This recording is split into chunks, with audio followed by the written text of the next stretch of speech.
1, 2, 3, 4, 5. And welcome back to the TMCJ podcast. We are now on episode 18. I didn't even have to think about it this week because I just looked at the file folder. Bam! Efficiency. Oh my god. Yes, we are back, and it is the Saturday after Thanksgiving in the U.S. It is. The holiday, which none of my European coworkers had off, so I was getting work emails all week. How you doing, Blue? I'm pretty good. A long lie-in. I've just realised that once again we've fudged it up, and the Thanksgiving-esque episode is going to come out a week after Thanksgiving. Oh, I already I anticipated this, and by anticipated I mean I thought of that about 12 hours before you did. And on the episode that is going up today, you know how I put the flavor text at the end in the outro screen you made? Yep. It says, "Hey, next week." I put "Happy Thanksgiving" at the end of this week's podcast, the one that's going out this week, and then said, "Next week we might actually do something for Thanksgiving." Gotcha. Or something like that. So yes, I anticipated the fuck up. Anyway, yeah, because over here it's so like, obviously we don't celebrate Thanksgiving because we're not thankful for anything. You're all a bunch of I was about to say British assholes. I meant bitter assholes. We're all just British. That's enough of an insult. No.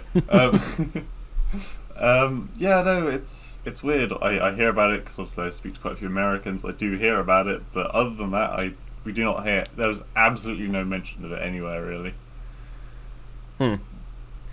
Which you'd think there'd be kind of some, I don't know. 'Cause, see, it's America, and America's like pretty tight with Britain. Yeah, you'd think that. I mean, a lot of our holidays are bleeding out over. Like when Halloween happened, I was talking to coworkers in Europe, and they were like, it was. Oh, I forgot to turn my heater off, and that just turned on. That's going to be really loud in the mic. Oh, I didn't hear anything. Okay, I guess I'm the one in charge now. I'm back. Okay. God damn it. So I was talking to one of my coworkers. He lives in Spain, and it was right before Halloween. We were asking him like, "Oh, do you guys celebrate it over there? Is it because it's Halloween is, as we've established on the Halloween trivia, started in Ireland, made its way over, and became big in Mexico with Dia de los Muertos. But in Spain, apparently it's not that big a thing, but he was like, it's starting to become like bigger with the younger generation, any excuse to have a party. Well, I think Day of the Dead was, it didn't come from Halloween, it came from like... It did. It was sort of... Yeah. It's a combination of... It's interesting in South America and in Mexico in particular how many native traditions kind of merged with Christian traditions when, it was taken over by Spain. So you have things like All Hallows Eve being combined with Dia de los Muertos, which actually, you're right, there were Aztec traditions. That's why you have the painted skulls and all the colors and everything. Yeah, the candy skulls. Yeah. No, it's the coming together of the masses. Yeah, essentially. Anyway, we did actually... you said you had a topic, or you you primed me on a topic that you had found before this. Well, there was as I told Kaiser shortly before this, I find that I'm actually getting a lot of runtime out of Twitter. I'm like checking it every once a day maybe, and actually some of the stories, they are pretty entertaining for at least 5 minutes. Today I go on there. Okay, so sometimes it's something that's amusing, other times it's something that I think is just really stupid, and today is one of them. There are currently protests in the UK. I need to get an American. I need to log in as an American account to also find out some of the stuff that's happening over there, because at the moment I'm just seeing all this trending stuff that's in the UK.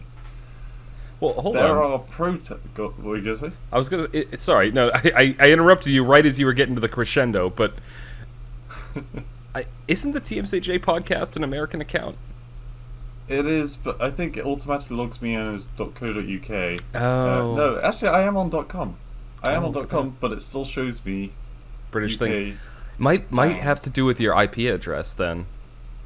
Mayhaps, in which case there's probably not much I can do about it. I'm sure Any there'll be a fix online I'll look up. Anyway, go on with the story. I interrupted you. The trending thing today, at the moment, is that there's a London protest on for people protesting being in lockdown. So there are mass gatherings for people to protest not being in gatherings.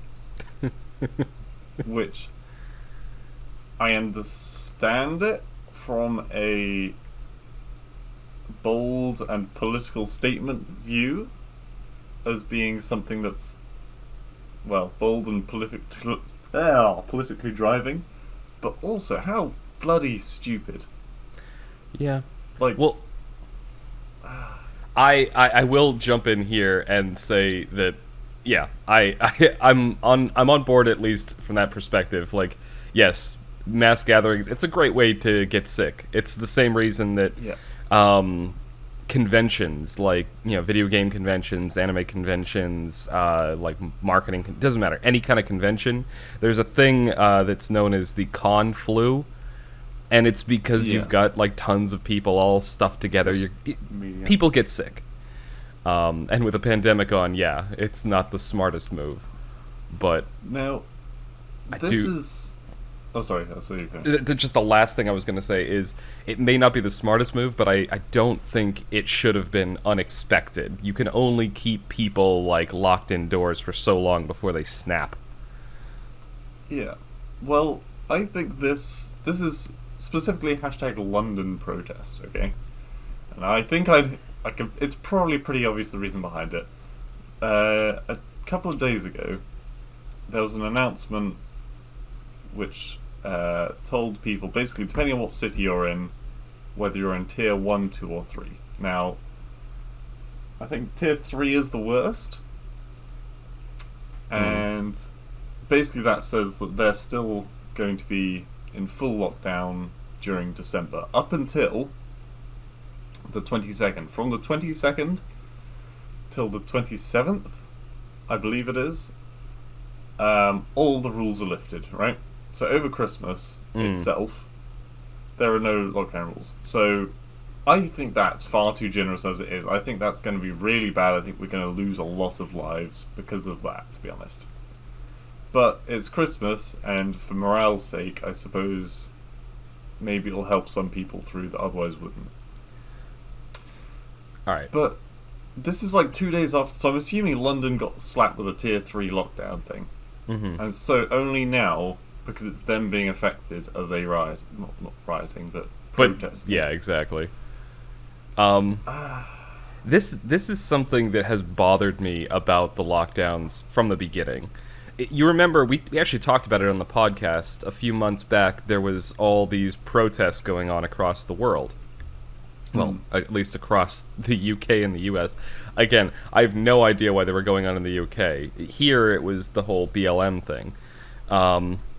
But, like, the day before all of those protests and the riots that went along with them started, like, every single fucking news station was talking about how we had to lock down, we had to be careful, social distancing, wear a mask, all this other crap. Then the riots and the protests happened, and I do say riots and protests because there were both, but I'm not one of those people that's going to say they're both the same thing. They weren't. There were riots and there were protests. But Yeah. no matter which one you're talking about, like, it was a bunch of people crowded together and shouting, and then for some reason, all the news stations stopped talking about social distancing and locking down and everything and started talking about that. And this is the sort of thing that is making, like, what you just said, it's like, only now are they doing it because it's affecting them. Yeah. It's just, like, I will say that we're in what can be, so normally on this podcast we preface like more serious things with, we're not professionals about this. I do want to... Well, there's nothing to be professional about with this, really. Well, I mean, it's... what I'm about to talk about is, though. Okay. Like, this is my profession. Um, I...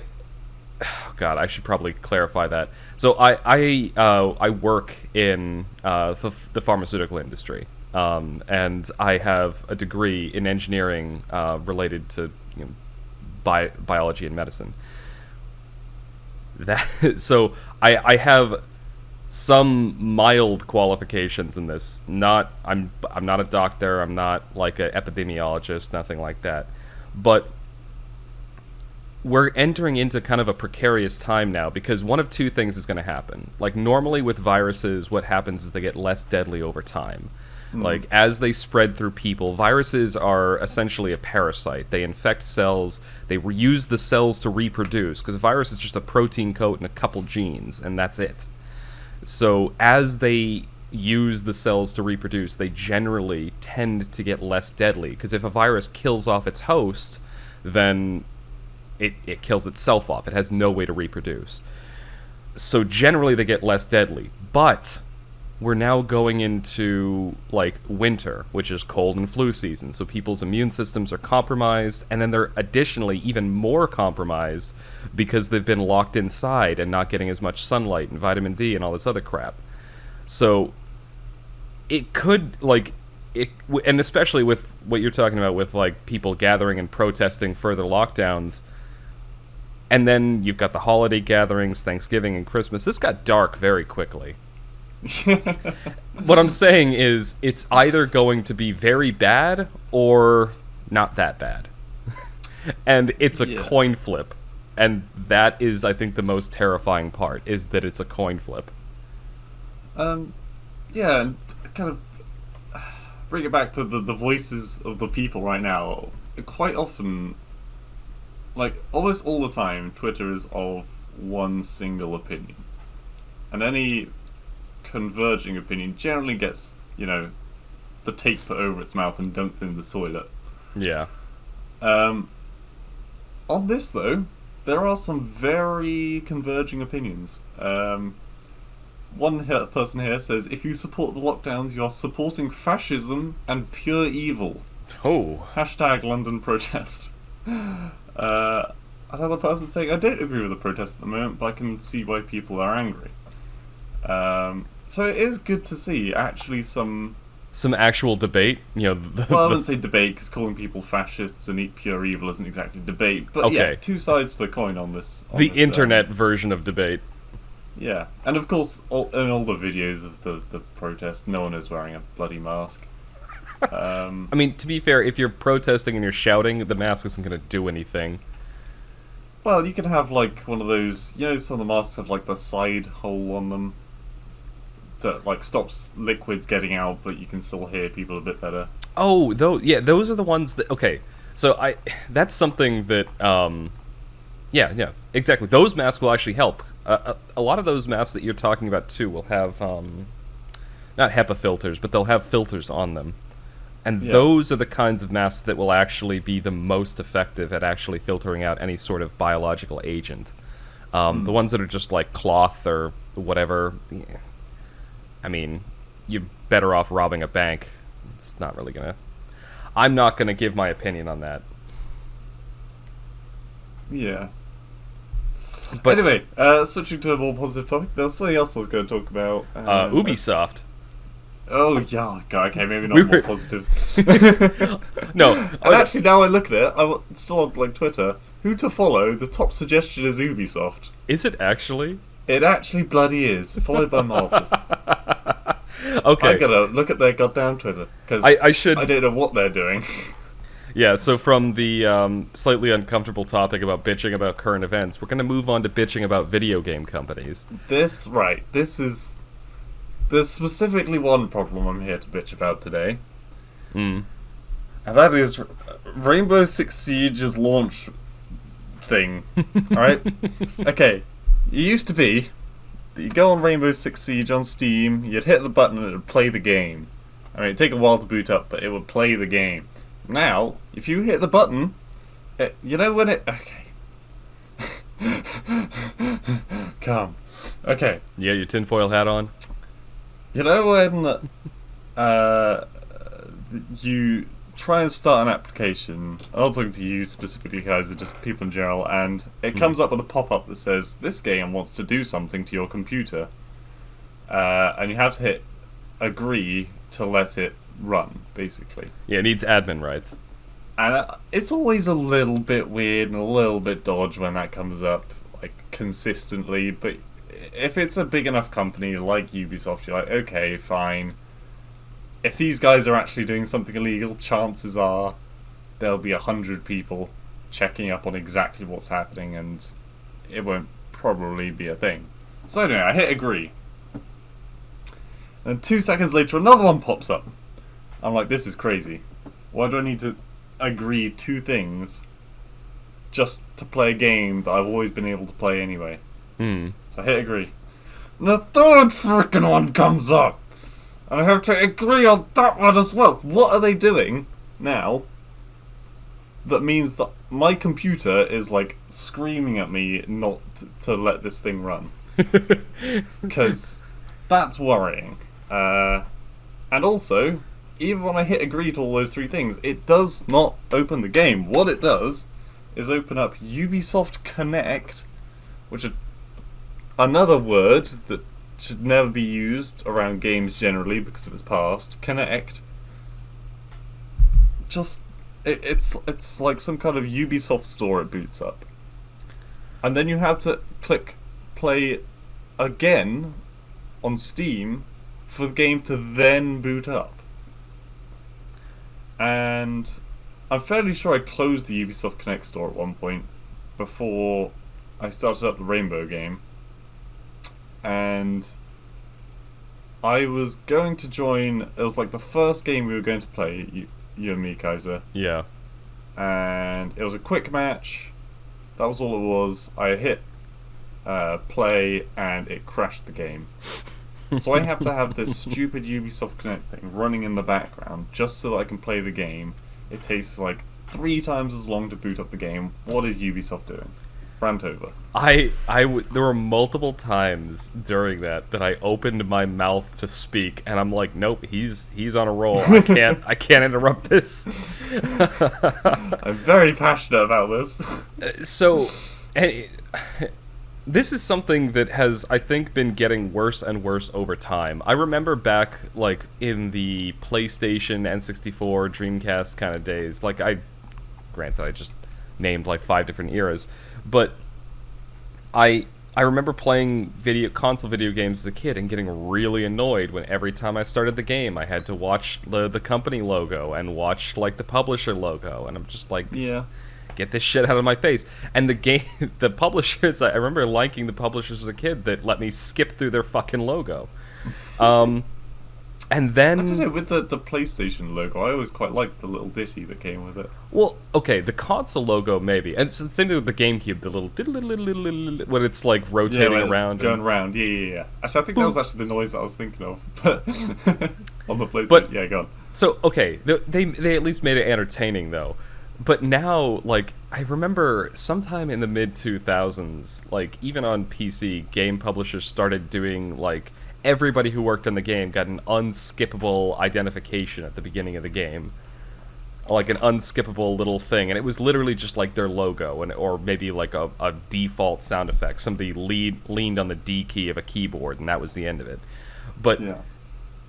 I feel like this is the logical progression, is that now not only do we do that, but even if we buy a game on Steam, if it's a Ubisoft game or an EA game, you have to load up their specific launcher.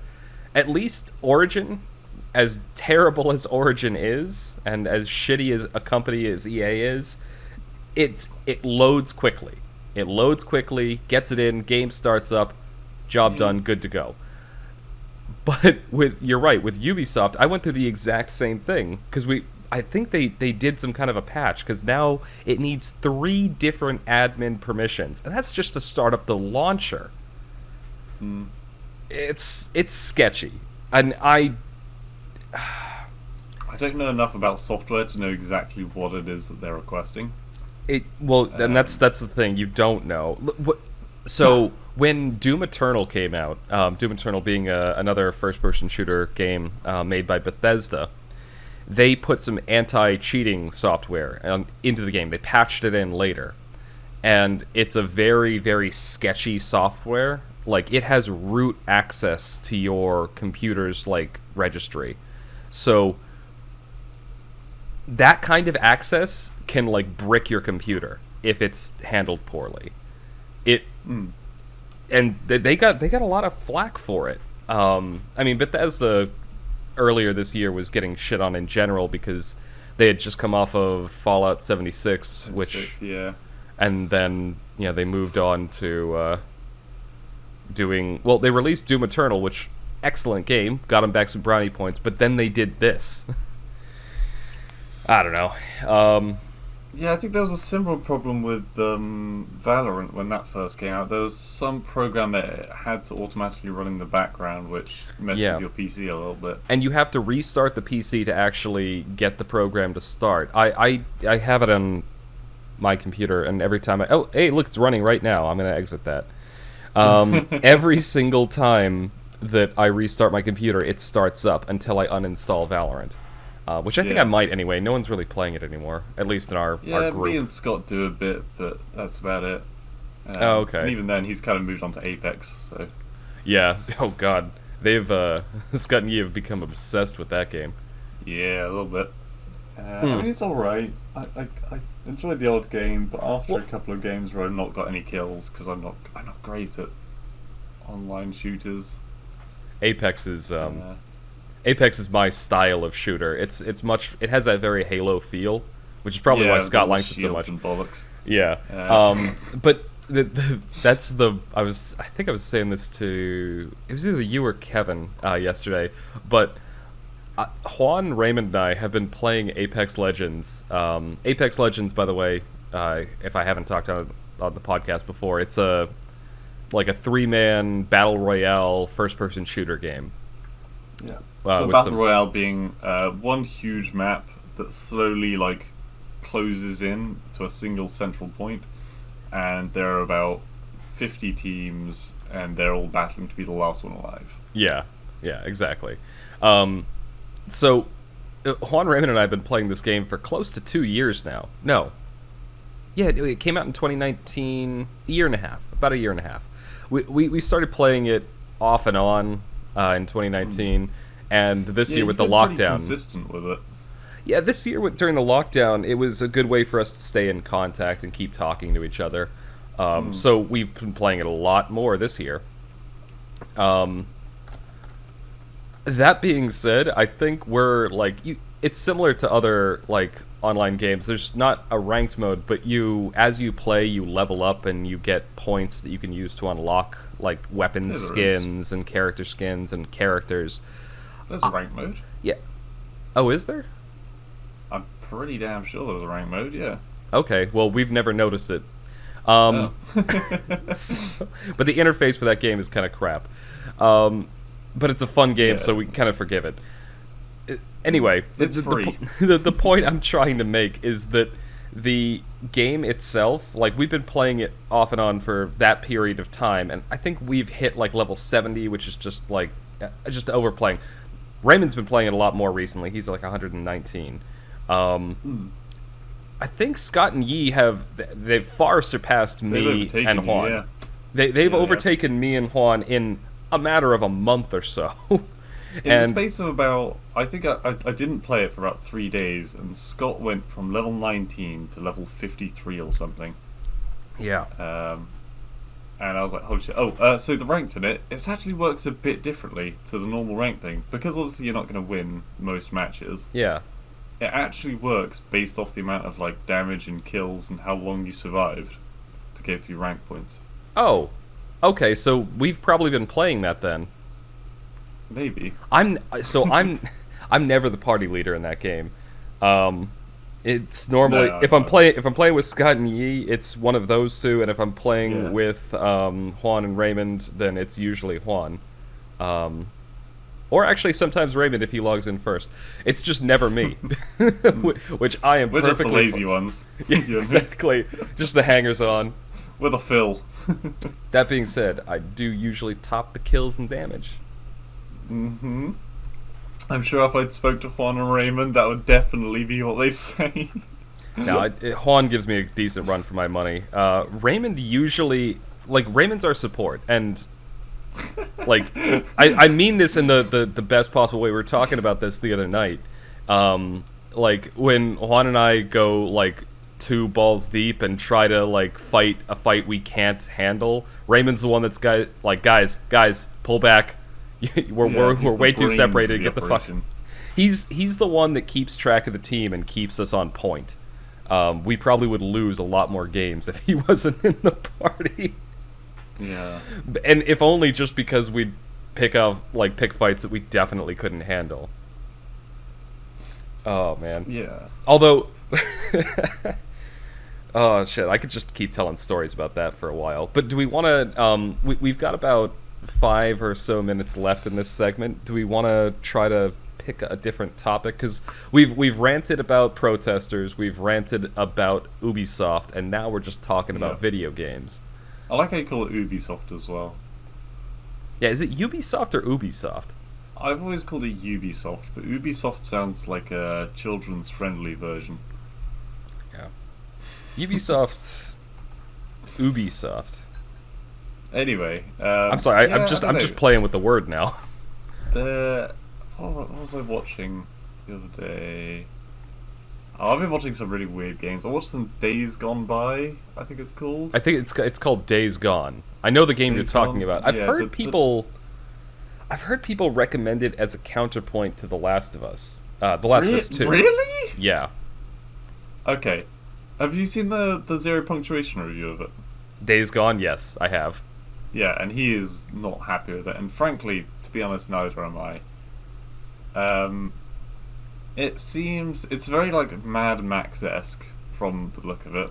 Mad Max, if he was a meandering redneck, is the way I've heard it described. I mean, hell, have you seen the first Mad Max film? No, I've not seen any of them. Oh, okay. Well, that's something we're gonna have to Neat remember at mix. some point. I've played the Mad Max video game. Oh yeah, I've bought the Max game and I've not actually played it. Is it worth playing? I mean, it is like a generic open world sandbox. Yeah. I watched a bit of it. So I got it for free. I should point that out because I have PlayStation Plus. Ooh. And I have PlayStation Plus for one reason: the free games. Because I don't play PlayStation Online. I have my PlayStation in my bedroom, and so like if I'm having a lazy day, I don't feel like getting out of bed. Usually a Sunday.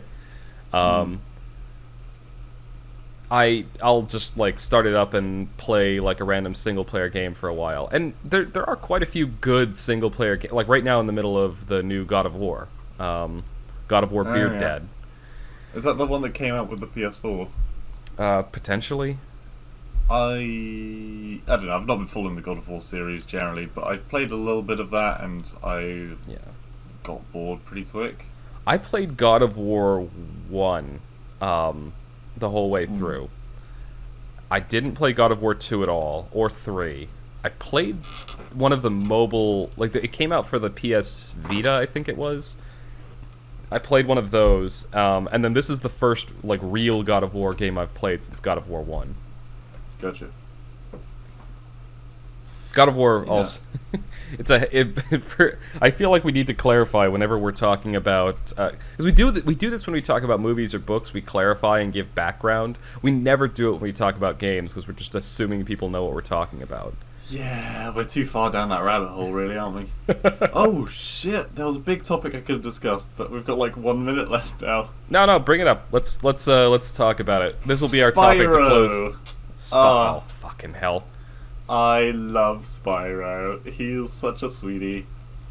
This is, of course, talking about the original Spyro, not the that horrible Spyro that they made for... Yeah. Oh, what was that? There was a big trend at one point where you had like a platform that you'd buy, and you'd put figures on top of it, and it would make the characters come to life in game. Nintendo is still doing that. I don't know I don't know if there's a generic name for it, but Nintendo calls them amiibos. Yes, that was it. Fucking hell. They made a disgusting looking Spyro. Hang on, I need to look at the actual All right. image. Well, while you're doing that, I'm going to give some background. Spyro the Dragon is a video game from the PlayStation 1 era. In fact, I think all the games were on the PlayStation 1. I don't think any of them came out for the PS2. I may be mistaken. I personally got a PS1 oh my god, that thing's horrifying. It's horrifying, right? Jesus. Okay, so the actual Spyro in the games is kind of this cute and lovable looking, like, animated dragon. Little purple dragon, right? Mm-hmm. The version they made for the amiibo looks like something you would fight in a horror game. Like, he's all scaly and gross, and he looks angry, and he's got claws and a tail that looks like it could fucking poke somebody's eye out. Yep. Like, geez, this is in contention for something worse than a Lego brick to stand on. So I've been playing the Spyro Reignited trilogy, and I've been, as Kaiser will tell you, very much enjoying it. Yeah, I watched a bit of you playing it the other day. I bought it a few days ago, and I've already 120% completed the first game. I finished the second game 100% yesterday, after many ragey moments of running speedways, which is like a time trial course that you have to complete for a skill point. Really, really fun. I never actually played the original first two games. I played the third one originally on the GameCube, I think it was. I think they were PlayStation 1. I think all the Spyro games were PlayStation 1. Yeah. It's been that long. But yeah, I actually really enjoyed them, the first two games. I was expecting them to be excessively hard, because generally older games tended to be more challenging. People used to have more runtime because games would be a lot harder and a lot more intense. But surprisingly, the bosses in the first game were the easiest bosses I think I've fought in any game at any point. The bosses in number 2, a lot harder. Like, a lot harder. There's a lot of... kind of as a final thought. So I never played the Spyro games as a kid, because I didn't have a PlayStation 1. When I was growing up, we stuck to mostly Nintendo. My first two video game consoles were hand-me-downs. Right. I had the original Nintendo even though the Nintendo Entertainment System came out like years before I was born. When my cousin got a Super Nintendo, he sent it to me. I remember you talked about this on one of the previous podcasts. Yeah, and so we stuck with Nintendo for a while. The first console I ever bought was an N64, and then after that, I think the first outside of Nintendo console I ever bought was a Dreamcast. But by that point, the PS1 had come and gone. It was the PS2 era at that point. So I never really played a lot of those classic PlayStation games. Gotta say, I think I preferred the PS1 over the PS2. I think, I don't know, the games in the PS2 were a lot more... I don't know if they were experimenting with different things, but there seemed to be a lot more gimmicky games. Well, like, the PS2 I think had the biggest video game library of any console. I may be wrong in saying that, but if it isn't the biggest one, it's very, very close. And the reason they did that was they would just let whoever make a game. Anyone, yeah. So there was that makes sense. There was a lot of good games, but there was also a lot of trash. Yeah. I mean, in the PS1 era, we had Crash Bandicoot, we had Spyro, we had Buster Move, as we talked about previously. Love Buster Move. Shout out to my Buster. I think I mentioned this yesterday. Buster Move was my mother's game. She had a copy of it for the N64. Yeah, for me, it was my granddad at the time was. I don't know. It was just something that it was a very family-friendly game. And anyone could enjoy it, really. there was some other heckin' good games on the PS1. I don't have as fond memories of the PS2. Well, the PS2 did. Although there were some great ones like Ratchet and Clank. So. Yeah, the Ratchet and Clank, Jak and Daxter. There was Final Fantasy X, which was my introduction to the Final Fantasy. No, actually, that wasn't my introduction. I had a cousin who introduced me to Final Fantasy VII, but he was in the middle of the game, and all I saw him do was raise chocobos. So, well, I mean, that sounds like the best thing you could do. I know it made me. I was a very gullible child too. I'm remembering like this. I'll tell you a story off. Okay. Off podcast, but it's just that memory is tied to something else. But no, like there were good games on the PS, like Xenosaga, very good. I think an underappreciated JRPG, like a sci-fi. Yeah, not a lot of people have. I have the entire trilogy, and it was all PS2 era. Excellent game, in my opinion, but you know, it's again kind of. Because this goes back to there were so many games that even some of the good ones get buried. Either way, I think that's probably a good point to end this segment because we're just gonna start rambling and telling stories if we keep going. We could talk about PlayStation for ages. We really could. We should just have a PlayStation segment. Oh man! All right. Either way. Thank you guys for listening. This is the end of segment 1 of the TMCJ podcast. You will hear us again momentarily, assuming you aren't listening on Monday, for segment 2.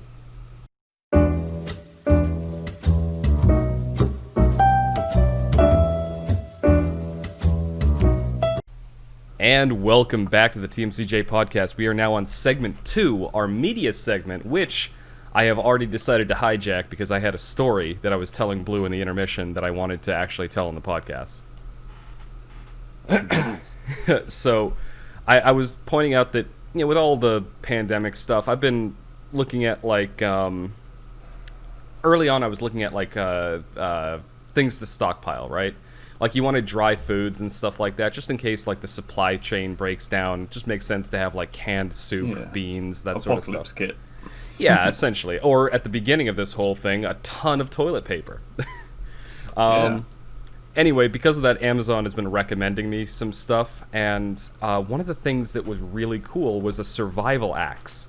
And it's this stainless steel axe that the handle breaks apart, and it has like a knife, a flint, a whistle, a compass, in addition to the axe itself. Now, one of the things that I didn't notice is apparently the knife has a bottle opener built into it. And it reminded me of something from college. I had a really nice toolkit in college that had like an Allen wrench and like a socket wrench and a few normal wrenches, a hammer, a screwdriver with a bunch of different attachments to it. And it also had a level.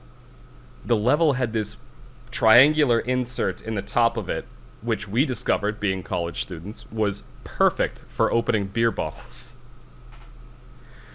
And it was a Stanley toolkit, and so whenever, like, we didn't actually have that many bottle openers in the apartment, so somebody wanted to open a beer, the shout used to be, "Hey, get Stanley!"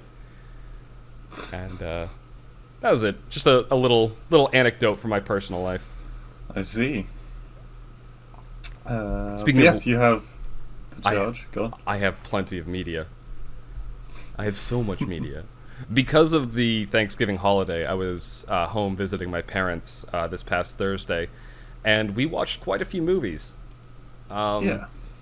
Speaking... Sorry? I was going to say, when I was doing a bit of prep for today, obviously, and I looked up, like, Thanksgiving movies, and I did not recognize a single one. Yeah, we didn't watch any... We didn't watch anything traditional. We just like looked up whatever was available. You'll hear that when I tell you what movies we watched. That being said, we also did movie night this past week, so we have that to talk about. Yeah. So I will get mine in first because go for it. They're going to be shorter. They're more one-sided. So I watched the Sonic the Hedgehog movie first of all. Ooh. Which was actually kind of a surprise. I got home and my mother was watching it. Yeah. by herself, and I was like, "Are you watching the Sonic movie?" But apparently she saw it was free, and she thought it looked Hell kind yeah. of cool, and so she started watching it. And apparently, like with Comcast, apparently it was a free movie. So, at the reluctance of my father, we we watched that movie. But he ended up really enjoying it too. There were a few good a few Some moments good that gags. he got a good chuckle out of because it Yeah. has Jim Carrey in it, and he has quite a few good one-liners. Yeah. Um, but Yeah, was it as good as we've kind of heard? Because I know we talked about it previously, but neither of us had seen it before. it was like so the originals. I never had like a Sega Genesis or anything like that, but I had a Dreamcast, and I played the Sonic Adventure games, and I really enjoyed them as a kid. Oh yes, everyone loved Sonic Adventure. Oh, they were great games. But a little clunky, but they were fun, and like the story was kind of interesting. Despite some of the cheesy voice acting, like they were engaging, especially as a kid. Oh yes. And so I really wanted it to be a good movie, but quite a few video game movies end up being utter shit. Oh yeah, God. And this one was looking like it was going to be just another one in the pile with the original version of the CGI Sonic and everything, and that whole controversy. But they went back to the table and reworked it a little bit, and there were some like cheesy moments because it is a kids movie. But I really enjoyed it. I found myself enjoying the movie from beginning to end. Like they Nice. handled Sonic really well. Like his interactions with the real people didn't feel like forced or awkward. And Jim Carrey as Dr. Robotnik ended up, despite seeming like a weird choice, he does it really well. I ended up loving the movie from beginning to end. Sorry, I'm just looking up Jim Carrey, Dr. Robotnik. So I can't quite remember. I remember seeing bits. Yeah, he's very more in shape than the average Dr. Robotnik.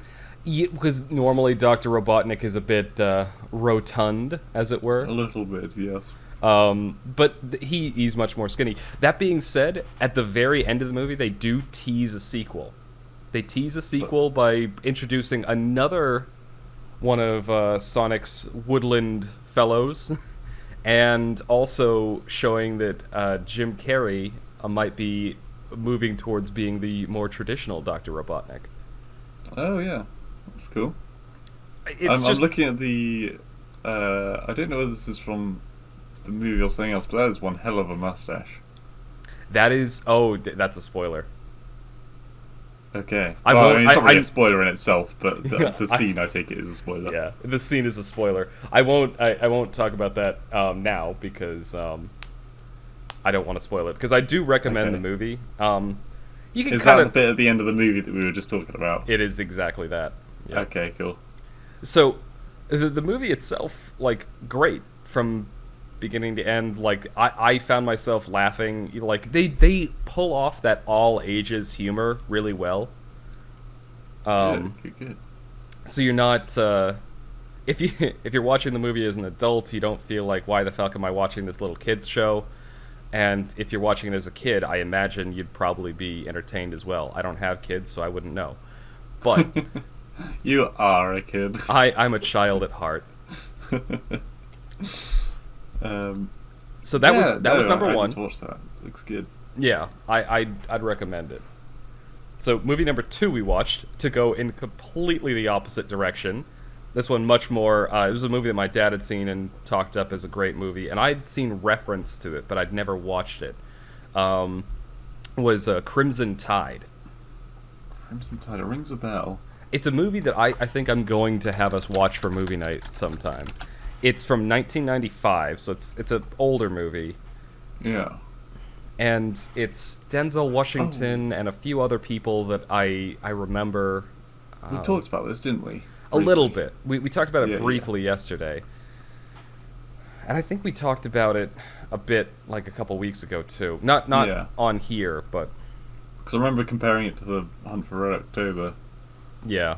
And it's quite good. So the whole premise of the movie is, it's a submarine, nuclear submarine, Uh, 4 years after the Cold War ended, and Russian insurgents take over a Russian nuclear base, and they're deployed to try and essentially be in position if shit goes really bad. And long story short, they get attacked. There's a breakdown in their communication abilities, and this causes, for the reasons of their mission, causes some serious tension. And it essentially, the crew splits into two factions that are ideologically opposed. One thing, and I'd heard that much about the movie before I saw it, and I'm going to venture into spoiler territory, so I'm not going to spoil it too much because I do want to show it to you, and I think that it's best left unspoiled. But I will say that they handle the resolution of that conflict extremely well. Huh. Like, they resist the urge to, like, hammer you over the head with, this guy's right, no, this guy's right. Instead, they sort of leave things somewhat ambiguous and resolve things in a very, very satisfying way. It's just... Okay. The movie is very well done. So there are good debates in it about political and moral choices. I Yeah, exactly. And they handle them very fairly. They handle them like... They give both major characters, both major archetypes, a chance to showcase their worldview. And as a result, you're left kind of as the audience to go and look at them and go, huh, you know what, I think this guy's right. Well, you know what, but this guy has a good point too. It's very well handled. Damn. When was that made? 1995. 95, yeah. I think I'm seeing. Yeah. It's an older movie. There was one guy in the movie I was trying to recognize, like, where the fuck have I seen this guy recently? Because I knew I'd seen him in another movie. One of the major characters was the guy that played Aragorn in Lord of the Rings. Oh, yeah? And, like, I didn't... What else is he in? I don't actually know him from anything else. Well, I hadn't seen him in... I think he was a much bigger actor back in the 90s, probably. But I didn't really know him that well either. And it was only, like, because in the movie, he's rocking, like, a 1980s flat top. Like, he doesn't have the long hair he has in Lord of the Rings. And so that's, I think, why I didn't recognize him at first. It took me a while to place who he was. Viggo Mortensen. Well, I never would have remembered that name. No, I've never heard of it before. I'm just having a quick look at what else he's in. Captain Fantastic, whatever the hell that is. Green Book, Eastern Promises, A History of Violence. I don't know any of these films. I haven't really heard of... No, I don't know any of those either. Wait, View 45 plus more? How many films has he been in? Jesus. Jesus. He's apparently a pretty prolific actor. It's just not movies that I know. No. G.I. Jane. Excuse me. God, Appaloosa. There's I've some heard of... here that I've heard of, Yeah. but never seen. I've There's heard of a lot Appaloosa, I films. feel like, but I can't place what it actually is. That's a place, isn't it? Oh, apparently he was in Psycho. Don't even know what that is. Psycho, you know, do in the shower with the knife. I know the reference. I never knew what movie it was from. Yeah, very famous book turn film. Well, that was the movies that I watched this week. Shall we go on to the movie that we both watched this week? But my movie choice of the week was Lock, Stock and Two Smoking Barrels, which if you're outside the UK you'll never have seen probably. But it's very funny. I did check with my parents. My dad watches a lot of movies. Like, typically if I find like a good film, he's already seen it and he can, give me his thoughts on it. Yeah. He'd never heard of this one. Yeah, not surprised. What? I mean, it's like quintessentially British. I don't know. Well, won't make much sense, I suppose, to most people. But when you watch it, it really is just very Cockney, Um, yeah, I don't know. I don't know the best way to describe it. It's Eh, when I don't know when it's set. It seems like it was set. Well, I mean, it's probably set around like the contemporary time because it was made in the late '90s and it felt like '90s. I think I vaguely remember hearing that it was made to look older than it is, and even with the camera work and stuff. But that may have been like a design choice. Yeah, Either way, yeah, it was quite a good. And you're right by saying it's very British. Had I not known like as much as I know about, well, British, Culture. yeah, exactly, British culture, both from going there and my many interactions with a certain British person, I probably would not have understood a few of the references or a few of the turns of phrase. Yeah. The movie itself, the best way I can probably describe it, and this is another like movie watcher's sin. I have never watched Pulp Fiction, but I Yeah, know we keep saying we need to watch it. yeah, I know, and I know the general like premise. And I know the general themes of that movie. The way I think would probably be a good way to describe this movie is that it's a British Pulp Fiction. Right. Okay. Yeah, the very much the era, the haircuts, the style is kind of In terms of similar, the feel, I will say though, just like for very different reasons, but just like the Sonic the Hedgehog movie, this was a movie that from beginning to end I was just smiling and enjoying myself. It was such a good movie. Yep. It's a little bit grim if you're a younger viewer. Um, just mildly. I don't think you even really see any blood, but There's a couple. there's You the see odd some shot of dead someone who's been people. shot. Yeah, you Yeah. see some dead people with some blood on them, but But no, a lot of very funny jokes, and also like some moments of suspense. yeah. And the ending Well, was it just happened. so fucking perfect. Yeah, 'Cause- that cliffhanger. Yeah. But without wanting to spoil it. I mean, should we go into spoilers? I mean, if we announce it right here, we can go into spoilers. Yeah, fuck it, let's go. All right. So from here on, if you want to watch that movie, what we're going to talk about literally for the rest of this segment is this movie. So you can fast forward to segment 3 if you don't want this movie spoiled too badly for you. Otherwise, keep listening, and we're just going to chat about it.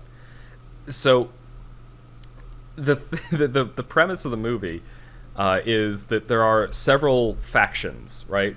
There's these 4 brothers who live in kind of a shitty apartment, and they get involved in a poker game, which a guy cheats and fucks them over. And then there's like a gangland guy who is trying to steal some antique weapons from some noble person. And then there's also this group of really stoned out of their mind, like pot growers. There's a gang of like these black dudes who's led by a guy who honestly looks a little bit like Prince in the '80s, and he's just all of these factions all try to do a similar thing simultaneously, and they all end up crashing into each other and Yeah, they all screwing have up. links to one another. Yeah, they all end up screwing each other's plans up completely. Yep. And I guess this is the point where you go, hilarity ensues. Yeah, no, there's you also missed out the assholes next door. Oh, yeah, that's true. There's also some drug dealers who live next door to the 4 brothers, and that's how they find out about this whole thing to steal some money. And there's the 2 people that go and steal the guns, the Scots. Oh, yep. I think weren't there supposed to be like Yorkshire people? Oh yeah, they were northern anyway. Yeah. Maybe Manchester. Well, or... this is one of the many references I meant when I said that there are certain things that you won't get if you don't understand British culture, and that was when the more southern guy there, Yeah. he is walking away and he's like, fucking northern monkeys. And then the 2 guys who are from the north is like, stupid southern twat or something like that, and Yeah. it was just like it was such a it was a moment that I found funny, but it's because I found it funny because I've spent so much time watching like British TV and talking to Brits. Mm-hmm. It's like two different football teams essentially they were Yeah. portraying basically. For a good actually for a good analog for the Boston audience, it's like the Red Sox and Yankees. Right. Two But they've factions. been like forced to work together. Yeah, exactly. Two people For that mutual interest. yeah they have no respect for each other, but they're working together for a mutual interest. Yep. Specifically, Red Sox and Yankees fans, not the teams. And then there was also the dealer that went between the Northerners, the crazy Afro dude, and Yeah, the crazy Afro dude is the guy that I said looked like Prince in the 80s. yeah. There was I also can't think of his name. I don't want to be offensive. So what's his name? Guy was it Guy Ritchie? No, it wasn't Guy Ritchie. The big guy with the kid. the big bloody hell! Oh, I even talked about him before we started watching it. Yeah. Yeah. I don't remember The his- guy that does Staying Alive, that commercial. You know, the What another reference, if anyone's seen the movie Gone in 60 Seconds, he plays like the big silent dude. He's kind of like he plays like an Vinnie Jones. Vinnie Jones.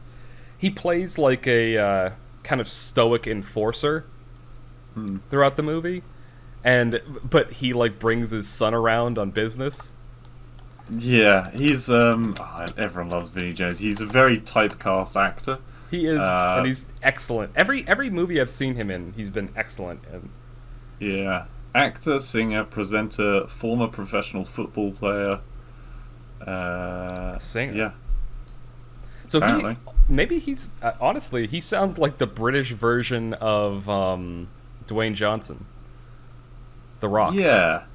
Because The Rock was Kind of. The Rock was a football player, and then he did professional wrestling for a while, and then he started being typecast as a movie star, and then he ended up being like a really good actor.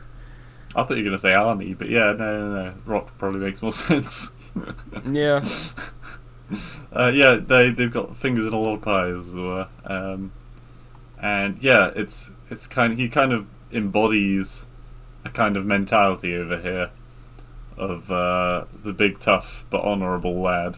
Yeah. I like that bit at the end when he drops the we are in spoiler territory, so I feel fine saying this. He drops the bag down on the table. He's like, "I've taken what I think is fair. If you don't like that, you can come and find me." And then they open the bag and it's fucking empty. Yep. Oh my Oh, god. that nice car. Although, honestly, that car, oof, I don't know. Anyway. Yeah.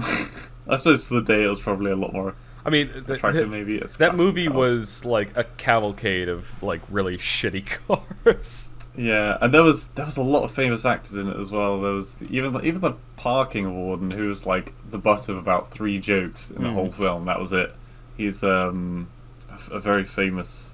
Oh, what's his face? presenter. The bald guy. He's been in a bunch of action movies like Bald over here. guy? The bald guy. He was one of the 4 brothers. Oh, God damn it, I'm terrible with actors' names. Yes. So am I. Alright, I'm just gonna look up the cast. You keep talking for a I sec. think he's been in Fast and the Furious movies. He may have been in a Yeah, he's okay, Jason Statham. Jason Statham. Yeah, Jason Statham. Jason yes. That's that Lisdexia kicking in. Yep. But yeah, no, like even there were a lot of actors that I recognized in it.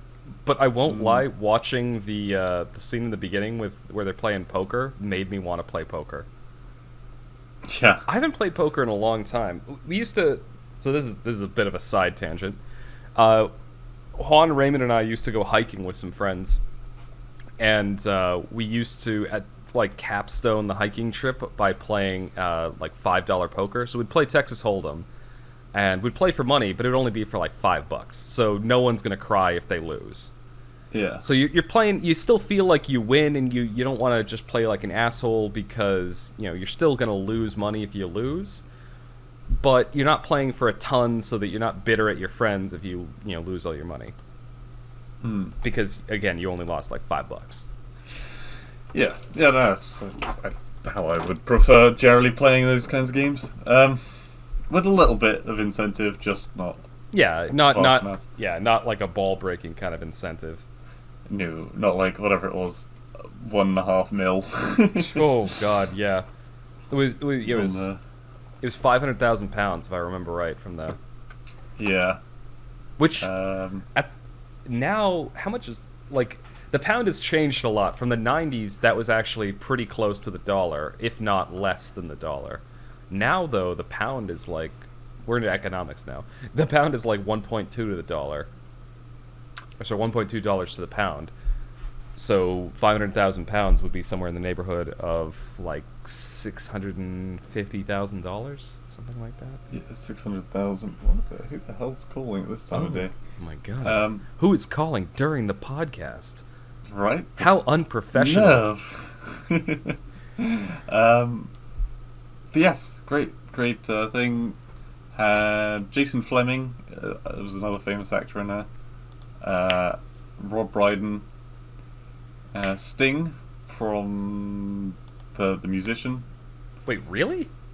Yep, he was the dad of the main character. Oh, In the bar. oh shit! Yep.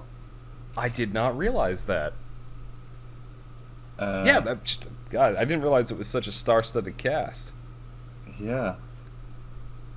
But yes, sorry, that's all I got on Lock and Stock. Yeah, we didn't really spoil too much. No, So not too much. even if you're still listening, watch that movie. That movie is excellent. Also, Crimson Tide, great movie. And if you feel like something a little bit more lighthearted, Sonic the Hedgehog, because it was well done. Yeah. For the younger audience. Yeah, but I mean, like Well, no, for anyone, but I mean the other two aren't for younger Well, yeah, but if audiences, you're if you're middle aged like me and have a gaming childhood, you'll probably enjoy it too. Oh, that makes me think of Tron now. Did you ever watch Tron? The original, I mean, not the remade one. Oh, okay. I was about to say yes. Oh. I've seen the remade. I saw the remade one on a flight. I think it was like 2 years ago. I was flying back from a business trip, and I remember like I wanted something silly and mindless to have on and just like to fall asleep to essentially. So I watched that. That was a mistake. That movie was awful. Really? The remade one? I can't remember if I've seen the original or the remade. I don't know. I think I must wasn't have a seen huge the fan. remade. It was. I think I was expecting something a little bit different than what I saw. It wasn't. It just wasn't good. Like the characters were completely forgettable. The plot was practically non-existent.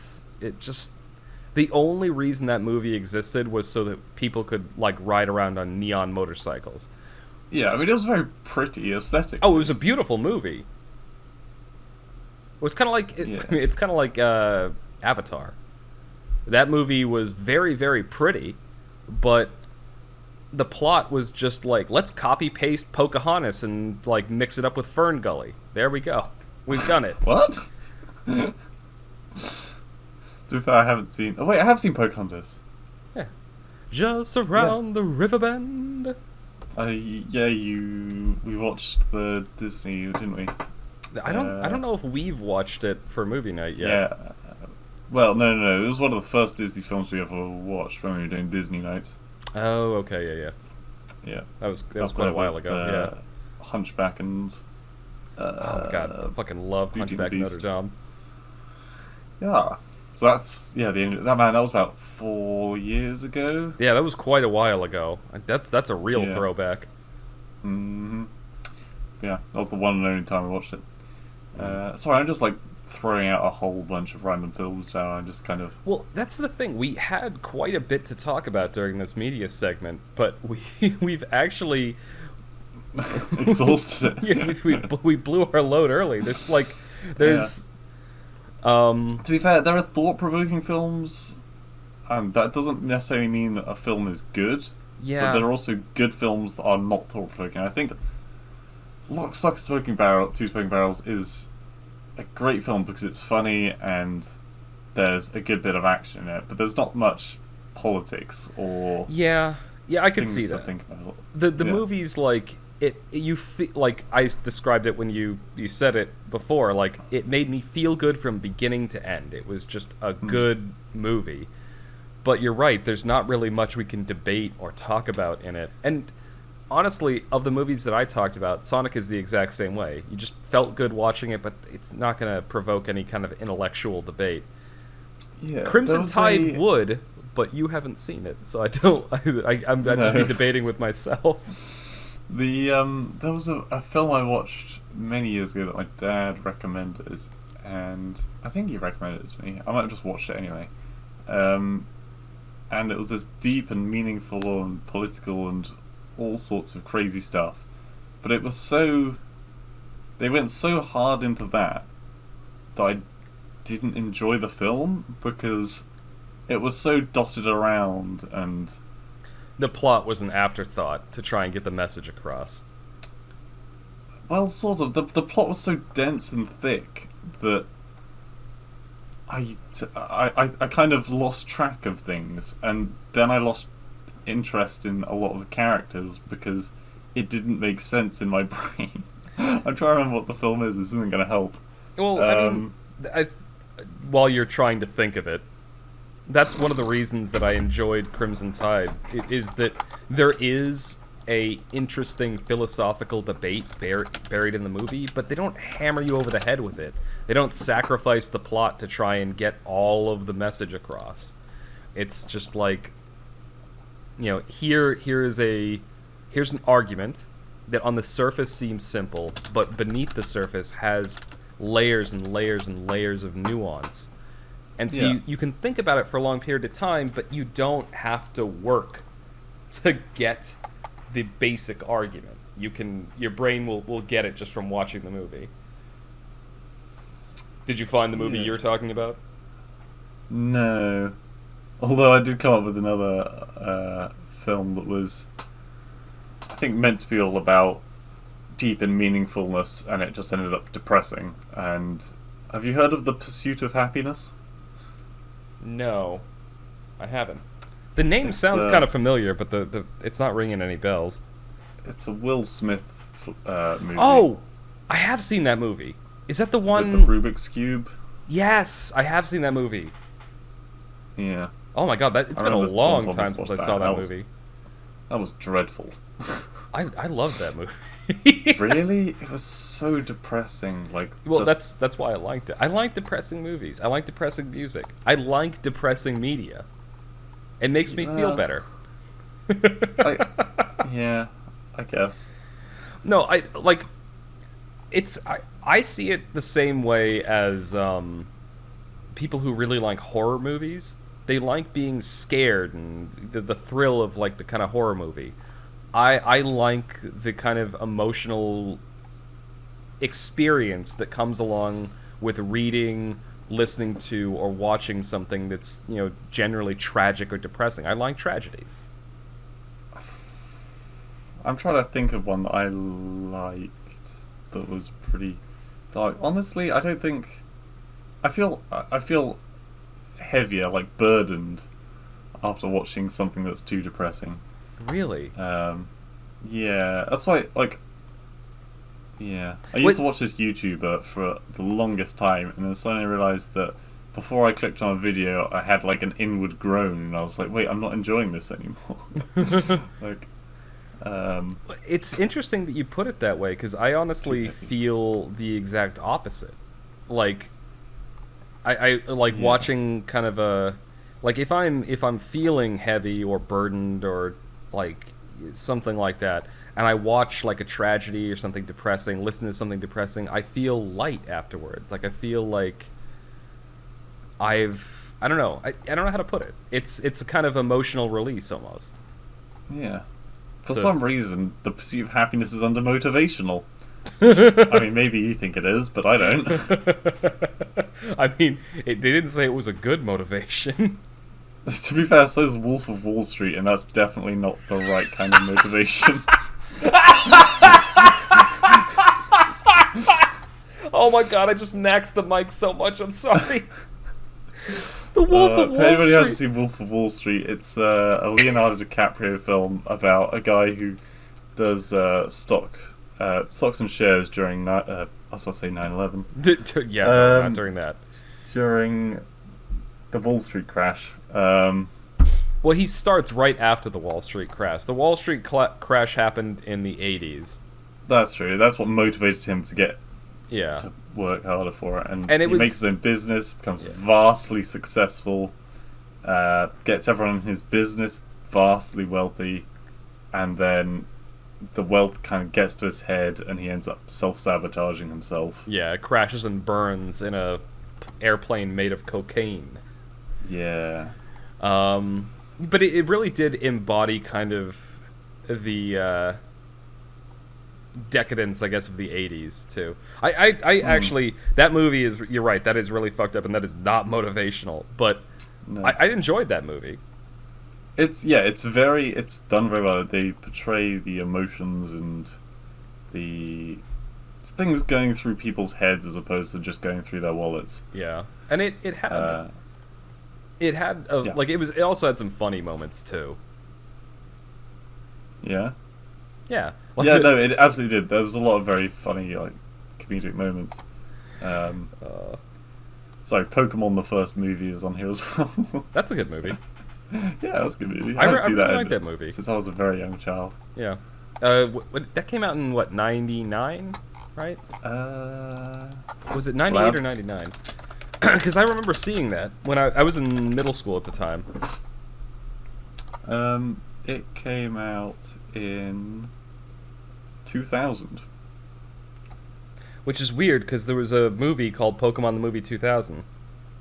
Wait, am I... Pokemon the first movie, Pokemon the Mewtwo first Strikes movie. Back. Oh, 98, sorry. 98, okay, yeah. I would have been 10. Right, I think the release date in the United Kingdom was 2000. Yeah, I remember going to see it because they gave you special edition Pokemon cards for a ticket. Yeah.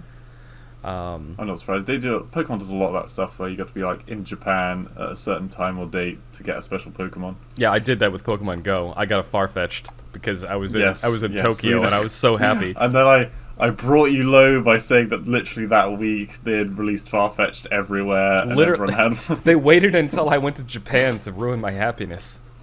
Oh my god! All right, despite the fact that we were waffling around the 25-minute mark, we're now at 36. So Yeah, I mean, we've just been like firing at any random target. we're fast and loose, but we've had like some good stuff to talk about this week, even if we did waffle a bit near the middle. Anything else that you want to talk about before we end off this segment? Nope, just prep for the end of the month special segment coming next. Oh yeah, that's true. Yeah, we're doing a trivia quiz extravaganza. You get to see possibly Kaiser's beautiful face again. I know you've been gagging for it. Oh, you're gonna make So- me blush. Oh. All right. And hopefully, maybe a different hat. Have you got a different hat today, or is it the same hat? I mean, I have that Russian hat. Do you have I think you had do you have like a turkey hat? Or am I imagining things? You're Oh. imagining things. I used to have a Okay. corn cob hat, but A that's my corn cob parents' hat? place. Yeah. That would have been great. Shit. Yeah, it's back at my parents' place. Anyway, sorry. Go on, I blabbed. Oh god, now I'm coughing. All right, this is going to be the end of segment 2 of the TMCJ podcast. Thank you for listening, and hopefully you'll tune in for segment 3, where Blue embarrasses me on camera. Yay.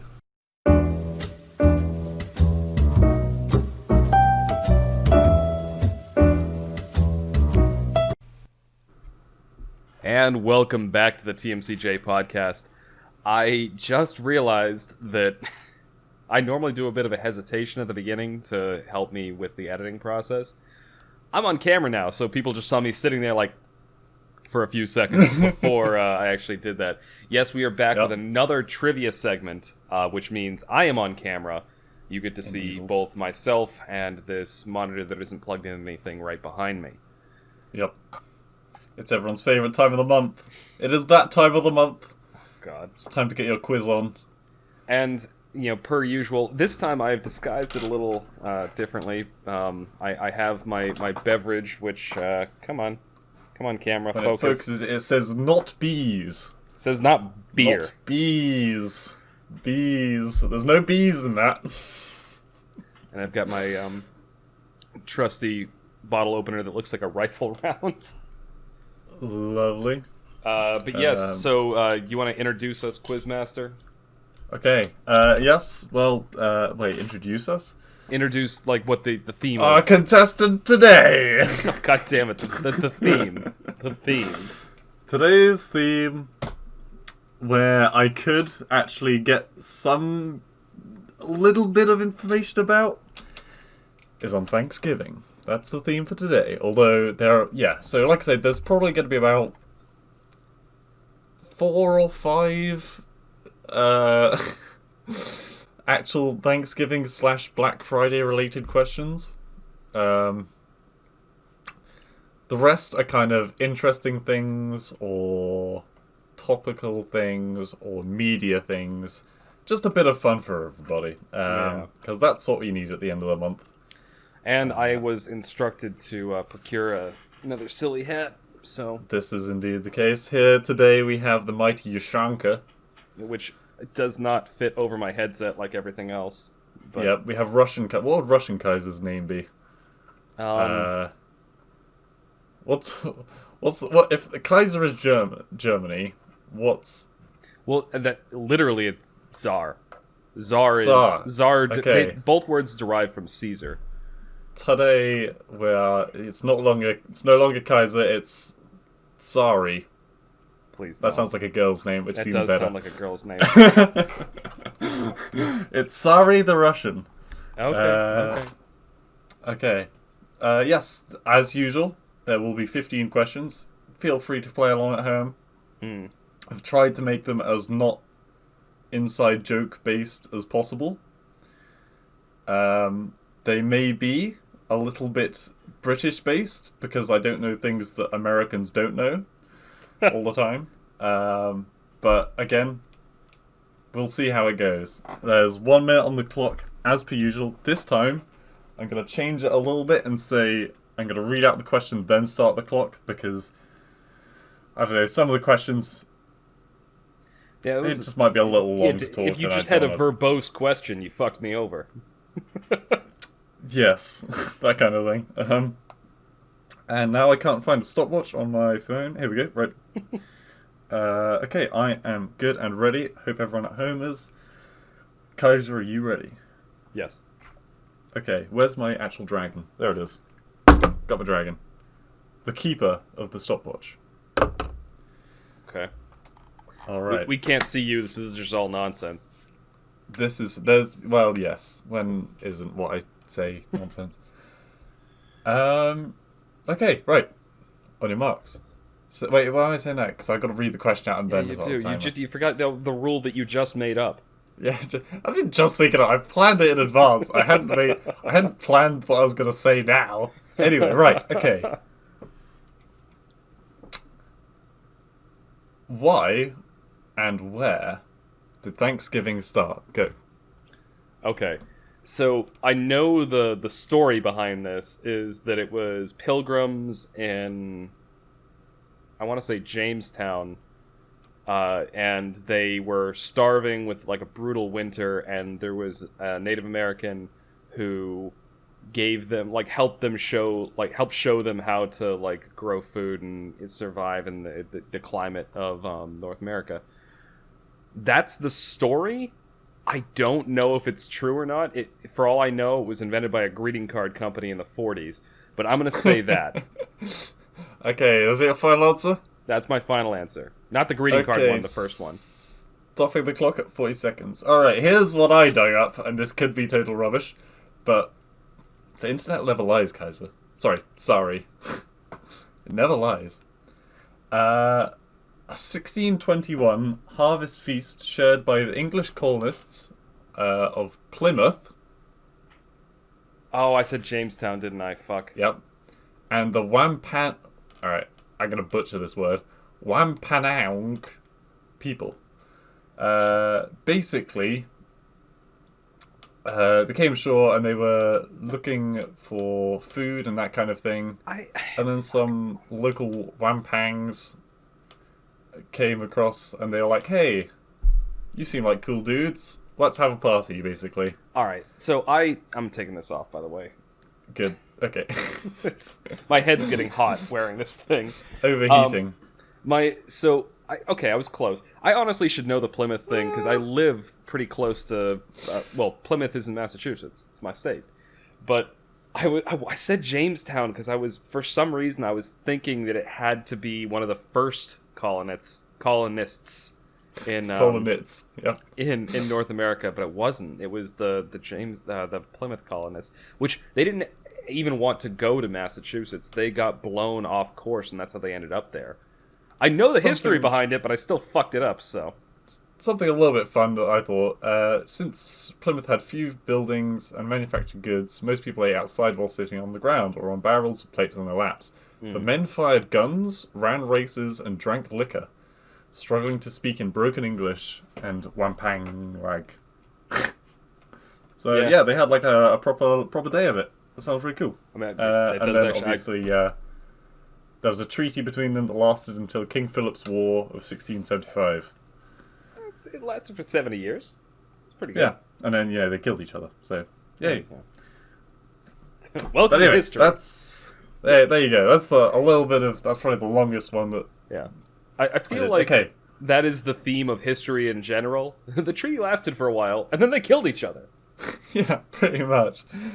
Okay, you ready for question 2? I am, and hold on, I gotta refill my tiny cup. Yes, well, okay, I think we should both take a... That's fine. Have a drink. I'm fine with it being a both of us sort of thing, because I got close. But I chose the wrong Place. Settlement. I mean, the basic story was... Jamestown was... Yeah, I had the basic story right, but I had the wrong location. And I should have known it, because I'm from Massachusetts. Jesus. Hardly an American. Jeepers. Not even American. Okay. I didn't know my own state. Next question. Where did the name Black Friday come from? Alright, this is going to be a complete guess. Complete shot in the dark. I think that it probably came from some sort of like a marketing or sales term, like a black tag special or something like that, like a clearance kind of thing. So that's my guess. Okay, right. So there were kind of two stories on this. One of them which you came pretty close to. Now, they used to say that basically, when doing the accounts for a business, if it was a negative amount, they would put it in red pen. If it was in a positive, then it'd be in black pen. Yeah, in the black. So yeah, it's a phrase that's still used. Like Black Friday, using the black pen, it's the business is selling a lot. Yeah. So, I mean, you kind of got close to that kind of thing. But apparently police officers in Philadelphia were the first to link Black Friday to the post-Thanksgiving period in the 1950s. Basically because everyone had to work that day. It was a super long shift because of all the carnage that came. So they were thinking like it was a dark day. Yes, there's a positive side and a negative side to it. Yeah, okay, you're drinking for that one. Yeah, I didn't. I don't think my answer was close enough. I didn't know how much you knew about these events because I don't know. It's maybe it's something that's well known over there, but not over here. I mean, okay. Yeah. The rest of the questions are a lot less history based, I'd say. Well, Okay. history based, the first one was probably my best shot. I think the third one is probably one of my favourite ones. Okay. Let's hear it. How many turkeys have been pardoned by American presidents to the nearest 5? Well, it should be the number of presidents. I don't know when the tradition started, though. I'm going to say 35. You can say 35 turkeys have been pardoned. Yeah. You sure? Yes? Okay, I'm stopping the clock. How many turkeys have been pardoned? 33. You fucking nailed that shit. Yeah! So, my thinking is there's only been 40 some odd presidents, right? So, I figured it was a tradition that started, like, after the first few presidents had gone through. So I'm like, if there's been 40, I'm guessing the first 10 didn't do it. And so I just guessed in the middle of the 30s. Yeah, I mean, if you knew when they'd started doing it, which I think 1987, I believe it was, then you could work out... What? Wait. It wouldn't have been 80. It would have been like 1887. If there's 35 presidents, it would have been like 1887. No. They only started in 1987. I'm 1918. Sure. Let me just Well, check. there wouldn't have been 30 presidents then, unless they're killing them in No, rapid there fire. aren't 30 presidents. Oh, 33 It's the number of turkeys. turkeys.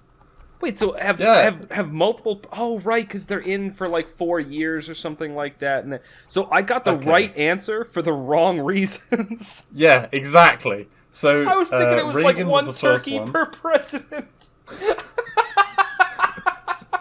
Reagan was the first one to pardon a turkey in 1987.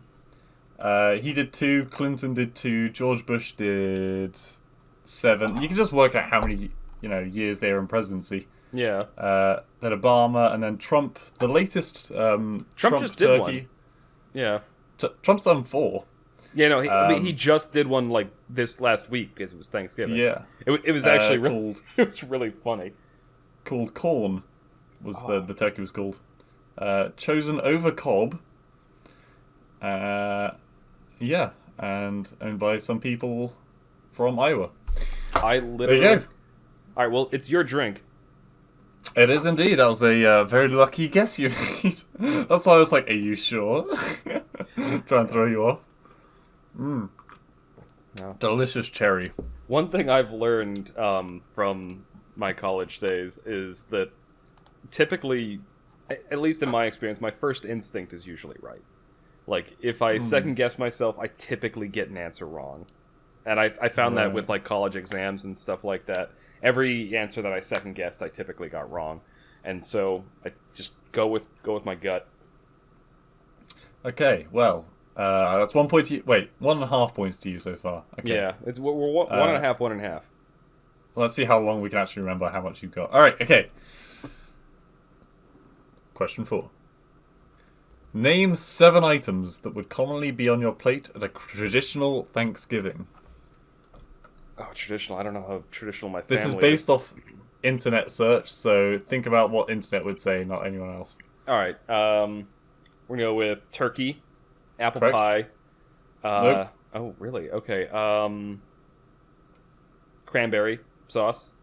Yep. Okay. Mashed potatoes. Yep. Corn. Yep. Carrots. Nope. Oh, okay. Fuck, that's 4 of them so far. That's 4. I need 3 more. There's some basic ones that you're missing. Gravy. Yep. Okay, that's 5. 2 more. Shit. 17 seconds. Apples. Pumpkin. Nope. Um, Pumpkin what? Pumpkin pie. Correct. And 1 more. 6. 9 seconds. I'm picturing a Thanksgiving dinner in my head. No. Done. Fuck. You What got was- 6. 6. What was the The last other- one? So there was turkey, stuffing. Stuffing! potatoes. Oh my... I just Right? thought of that as part of the Stuffing's like turkey. the best fucking bit. I know it is, but I just thought of it as part of the turkey. I got stuffing in my fridge right now. Gravy, obviously you got that one. Green beans. Yeah, we don't really usually have those. But To be fair, I would have given... I'm kind of on the fence. Carrot, yeah, I feel like everyone would have had carrot. But this is going by what the internet suggested. yeah, yep. No, play by the corn. rules. Corn got that one. Uh, Yep. dinner rolls. Oh fuck yeah, bread. Yeah, we have those. I didn't know what dinner rolls were at first. We just call that a bread roll. Yeah, and just like these little cooked. Yeah, Yeah, little mini bread bread things. rolls. Cranberry sauce, obviously you got, and pumpkin pie. Pumpkin pie. All right. Yeah, and the two that I missed, stuffing and bread rolls, like both of those things were at my Thanksgiving dinner this year, and they I'm always gonna have give you a been. half point because you did say carrots, and I think that's pretty fucking vital. Certainly is over here. So half a point. Moving on. Okay, it's another foodie question. Okay. Which if you get, I think it's gonna be another random Kaiser guess coming up. Well, let's see. Okay. I tend to do good with these. Question number 5. How many calories in the average raw turkey to the nearest 1,000? Like the whole bird. The whole bird. All right. They don't actually have a whole lot of fat, so it's mostly like. I'm sorry if this makes anyone feel self-conscious. I'm gonna say 3,800 calories. 3,800, you say? Yeah. Okay, is that your final answer? Yeah, it is my final answer. Also, I forget that you guys don't say things like that. 3,800, 3,800. Yeah, I just had to clarify in my head before I... All right, how... according to Google, how many calories in the average raw turkey to the nearest 1,000? 7,053. I was off by half. Holy shit. Yep. That's a lot of calories. That is quite a bit. Although, I kind of believe it. I ate like an entire... We had an 18-pound turkey this year. Yeah. I had an entire leg and thigh, and I felt like I was going to pass out. Jeepers. And this is before it's been roasted, which obviously adds more calories. Right. And when you add the stuffing in there. Stuff. And my mother did this thing this year where you slice the skin at the top and put butter in under the skin. Yeah. Oh, it was delicious. Oh, I can imagine. That's heart attack food right there. But worth it. I don't know. I'm still kicking. Indeed. Okay. It gives you a good... Actually, I was going to say it gives you a good New Year's resolution. It's a bit far from that. No. If it was Christmas, it would have. I mean, honestly, I don't think dieting is anywhere in my future ever. If I eat too much and like start putting on weight, I just work out more. Yeah. Okay, right. The next question is for inclusivity. Because I want to include everybody. I don't want to leave people out, and I feel like in the last one, I definitely left a group of people out. Oh, vegetarians. Okay. From the original Digimon Digital Monsters TV show, name 4 of the rookie Digimon. Wait, rookie Digimon. Rookie Digimon. When they're not in their little poofy form. Okay. Agumon, Gabumon, Correct. Patamon, and Correct. Palmon. Bam. Can you That's name any easy. others? You got it right, but... Gomamon, Yep. Tentamon, Yep. and... Is that all One of left. them? Who am I Hang on, so forgetting? which ones did you say? Agumon, Gabumon, Palmon, Gomamon, Patamon. And then I said Gabumon. And Yeah. Gomamon. Gomam, Did I yep. say Gomamon That- already? There are 2 more that you haven't mentioned. Alright, I'm picturing them in my head, and I'm trying to figure out which ones I... Oh, bird... The little bird one. Is it just... It's not Bergermon, that's the evolved form. Correct. You know, I don't actually remember what the little... It's a pink bird. I don't remember what the name of it is, though. Do you want me to tell you? Yeah, tell There's me. actually 2 that you're missing. Well, okay, one of them I think hold is on, are one you that- counting the cat? The cat is one of them. Gatomon is actually a champion stage. It's not the rookie Yep. stage. Exactly. I don't know what the rookie stage is called for Gatomon. Okay, the Gatamon's rookie stage is Salamon. I don't know why. It also looks like a Stupid dog. Name. But yeah. And Piomon. Piomon. Okay. Yeah, I wouldn't have gotten that one. I'm surprised. Uh, I don't know. I loved that You series. did really well. I loved that series as a kid. I watched the shit out of Digimon. And for bonus points, name the first evolutions of those rookie Digimon. Oh, Greymon, Yep. Garurumon, Yep. Birdramon. I knew that Yep. one. Togemon, Yep. Fucking Angemon, nailing this shit. Wait, what was the last one? Angemon. Who? Angemon. Angemon. Oh, right, yeah. Yeah. Sorry. You're missing the walrus. Ikakumon, Yep. The beetle. Kabuterimon. Yep. And finally, Who am I missing? the cat. Oh, Anjuamon. What? Oh, Gatomon. Yeah, right. There you go. Champion stage. Anjuamon was the ultimate one. I played. Man, you fucking nailed that shit. So, both of us, we've talked about this before. You enjoyed the Digimon World video game.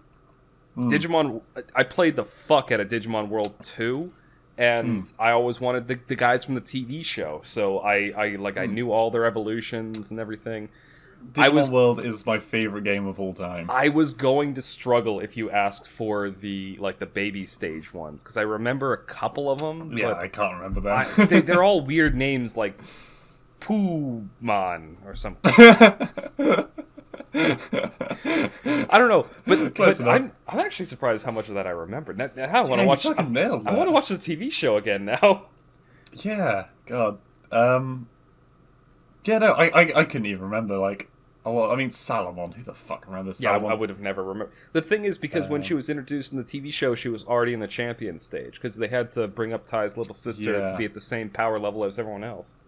Yeah, and also Gatomon looks not like a champion, whereas all the other champions look fucking awesome. Yeah, they're huge. She's like this tiny little ninja cat. Cat, yeah. Anyway, sorry, for people who don't watch Digimon. It's your That's probably drink. very boring. Yes, I had a big drink for that one. Okay, next question. Oh, fudge, my phone's gone to sleep. Okay. Why is Monopoly trending in the UK this morning? You're the only one on the fucking Twitter. Okay, Alright. I'm gonna get as close as I can. Okay. I'm gonna assume they're not talking about the board game.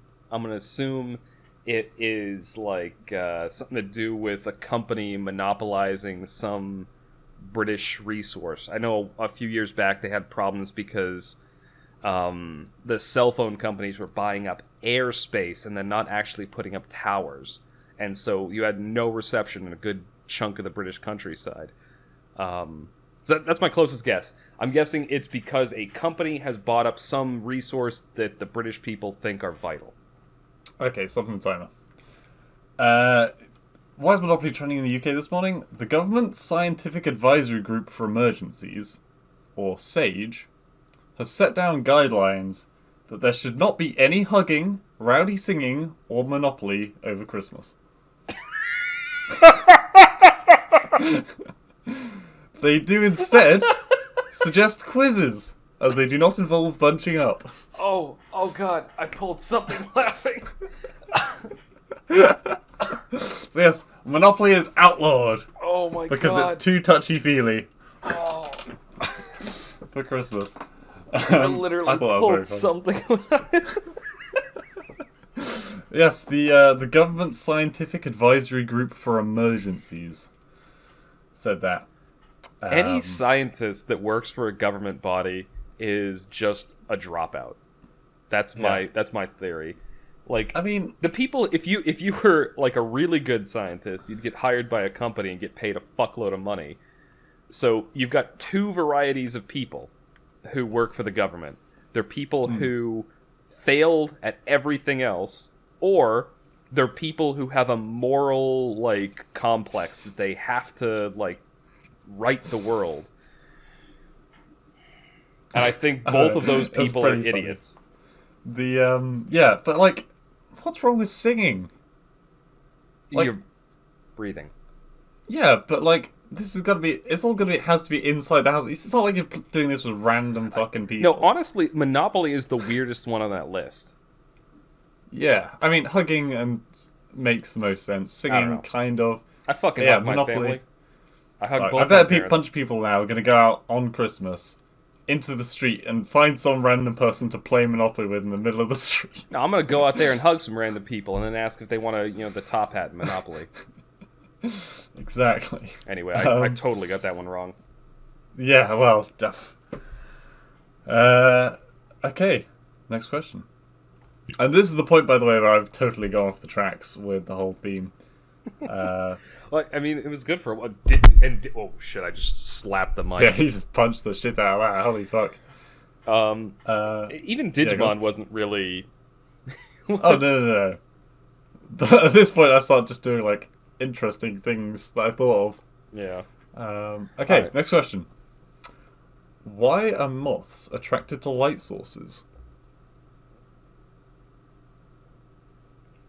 Oh, wow, I bamboozled him on this one. Whenever I hear the word bamboozled, I can't help but think of Apex Legends. Um, I'm going to take a wild shot in the dark and say that I Okay. think it is because light sources to them seem to represent heat, and being nocturnal, they want to be near a heat source so they can keep warm. Okay, final answer done? Yep. Okay. Nope. Um, That was a long shot. the moths navigate by moonlight and mistake light sources for the moon's reflection of the sun's light. Oh. Okay. That's why they're always I flying in the light. I got the nocturnal part right. It was because Well, they're yeah, but nocturnal. moths are nocturnal. But that's not the question at all. Well, I'm just saying, I got the reason that they're attracted to light is because they're nocturnal. That's what I mean. I got that part right. Yeah, no, have a full drink. Fuck you. I gave you half on some of the other ones. I'm not trying to fight back for points. I'm just pointing out that, I had Yep. some logic behind my incorrectness. Yeah, there was thinking behind it. It was just wrong. Unlike earlier, where there was thinking behind it was wrong, but the answer was right. But it was right. Yeah, exactly. Okay. Shit, okay. Next question. This is one I don't expect anyone at home to get, but if you do, good fucking job. How many pages are in the first book of the series A Song of Ice and Fire called A Game of Thrones to the nearest 50? Which version? Paperback or hardcover? Oh, fuck, I don't know. The paperback has around 890 pages. I have the original over there, but the hardcover one was bigger, and as a result, it had less pages. So that one was only in the 700s, and the re-released versions they brought out later were in various shapes and sizes. I'm But gonna need a final answer. all right. Well, the paperback one I know because I own it. It's 890 something. I want to say it's 897, but I might be slightly off. And if you were to give a second answer, what would that be? 720, and I'm going to guess that because I know the hardcover was bigger. Okay, I'm stopping the clock. So you say... 897 and 720. So, there are, in the Game of Thrones, the nearest 50, remember, 694 pages. Okay, they are talking about the hardback then. So I will give it to you because I didn't count on the fact that there'd be different pages numbers. And you said 720, so that's less than 50. All right, nice. Your drink. I'm taking a drink. But yeah, no, the paperback one is only about like that big ish. And so as a result, it's much more dense. They had more pages in it. That was the version I owned as a child, which I read so often that it's like literally falling apart. But that one had like 800 and something pages. I may be making up 890, but it was in the 800s. Right. Okay. Returning slightly to the theme. According to BBC Good Food, name 7 ingredients that go into a pumpkin pie. Go. Pumpkin. There's one. Flour, Yep. sugar, Yep. eggs, Yep. milk. Yep. How many is that? 5, I think. Ah, shit. That's all I knew went into a pumpkin pie. Cinnamon, Correct. One more. I don't bake. Cornstarch? Nope. Shit. 17 seconds. You should name one ingredient. I know. I fucked up like this before.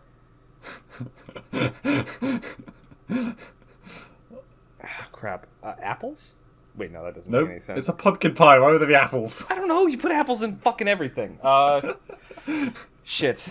Oh, too late. Time's gone. I don't Okay, bake. you could have added. I cook. I cook quite a bit, but I do not bake. You could have added short cross pastry, I would have never. salt, How did I not name salt? nutmeg. That was the spice I was trying to think of when I said cinnamon. Well, cinnamon was also in there. It is, but when I was trying to think of cinnamon, I was like, I know there's another, like, festive spice that goes into stuff like that. Milk. I said milk. You said butter or milk. No, I said milk. I didn't say butter. Oh, okay. Butter. Butter would have been another one. Another obvious and ingredient that I should have said. You said sugar, but you could have said caster sugar and icing sugar. I don't know what either of those things are. I don't bake. Someone in your family is going to beat the shit out of you for not. Well, my mother's the one who would actually know this stuff. She Very close though. You got one off. To be fair, she's the one that taught me how to cook, but I never had the patience for baking. It's too I do some bacon formulaic. for Christmas. All right, so that's me. Yep, that's your drink. Although I just took a drink for some reason. It was just right there. I just couldn't help myself. We'll call it 50-50 because I got. Yeah, you did I got get 6 out of 7. 6 out of the 7. Okay, right. Name in order, going out from the center, the planets of the solar system. Go. Mercury, Venus, Correct. Earth, Mars, Yep. Jupiter, Saturn. Yep. Oh fuck. Uranus, Neptune, Yep. Pluto. Even though it doesn't count. Bam! Nailed it in 16 seconds flat. I hesitated around Neptune and Uranus, but yeah. I remembered that. So Uranus does this weird thing where it crosses. Does it? Shut up. Where it crosses Pluto's orbit. So sometimes okay. I remember when I was a kid, back when they thought Pluto was still a planet, that occasionally it would be the 8th planet in the solar system because they crisscross in their orbit. Right. So every like 40 or 50 years or so, Pluto is the 8th planet in the solar system, and Neptune is the 9th. It just depends on their position. I guess the average, though, is that Pluto's further out. Yeah, it is. Yeah. Pluto is further out, and it also has like a crooked orbit, which is one of the reasons they don't consider it a planet anymore. Declassified it, yeah. I was obsessed with like space science. Space. I was obsessed with like space-based science when I was a kid. Astronomy. Yeah, that and history. Yeah, astronomy. Thank you. Why could I not remember the word? Probably I studied it and I got a terrible grade in it. I didn't. It's not that I didn't enjoy it. It's just that we had fucking awful teachers. Right. I had a teacher in 3rd grade that told me that an hour was when the Earth rotated, and a day was when the Earth went around the sun. What did they teach? It was just a general purpose. So at that grade, we didn't have delineated subjects. We had one teacher that would do like a couple different things, and then another teacher that would do a couple different things. Right. Okay. It wasn't delineated, and I corrected her in class, and she did not like me for the rest of the year. Really? I thought I did it politely. Like I was. It was in 3rd grade. I was like 8 years old. Well, yeah. I mean, that really just speaks. I felt like volumes to really how bad stupid that because teacher I'm is. at that age. I'm like, I was about to. Really gotta watch my language. I was Anyway. about to say this bitch is supposed to know what she's doing. Well, yeah. I mean, they're a teacher. They have a moral responsibility. I did not think of it in such sweary terms as a child. No, of course not. Right. Ready for question 13? I am ready. I'm ready, Hal. Who played the good in The Good, the Bad, and the Ugly? I've never seen the movie. I have no idea. You talking about the actor? Yep. I don't know. Very famous actor. Is it Chuck From Norris? one of the most famous... What? Is it Chuck Norris? No, it's not Chuck Norris. Okay, wait, hold on. Well, no, you already told me it's not him, so we can move on. I know that the moment you say it, I'm gonna like kick myself. Yeah. John Wayne. Nope. All right, that's my last guess. Then. Oh yeah, true fair. That was good. Clint Eastwood. Clint. Oh, I should have known that. It's like the other in the cowboy. Yeah. Trifecta. That smoking hot devil. Okay, right. Question 4. 2 questions left. I'll have to trust you on that one. You'll have to what? Oh shit! Yeah, I got a drink. No, I haven't. No. I won it. You said smoking hot devil. I was like, I'm gonna have to trust you on that one. Oh, okay, alright. Jesus. Well, he's a bit old now, a little bit. Okay. Isn't he dead? This is going to be a toughie. During Black Friday, 48% of the entire US online retail market had an average discount of what percentage to the nearest 10%? 40. Is that final? 41. Is that final? Yes. The answer's 45. Very close. Holy shit. 4% difference. I was... Holy fuck. 41, I got a little bit closer. Yeah. I was like, if I keep asking him, is he going to get to 45%? 42. No, I'm actually... The way I figured it is that they're not going to go like more than half off, because that's when you start to eat into like profit margins. So I figured it had to be below 50%, but it had to also be significant to make it enough for Black Friday. So I said 40. Yeah, that was a good guess. It's the logic behind my guess. All right. And the final question. No, hold up. It's your drink, and then it's the final question. I have already drank. Oh, okay, fine. My turn. The final question of this time of the month episode.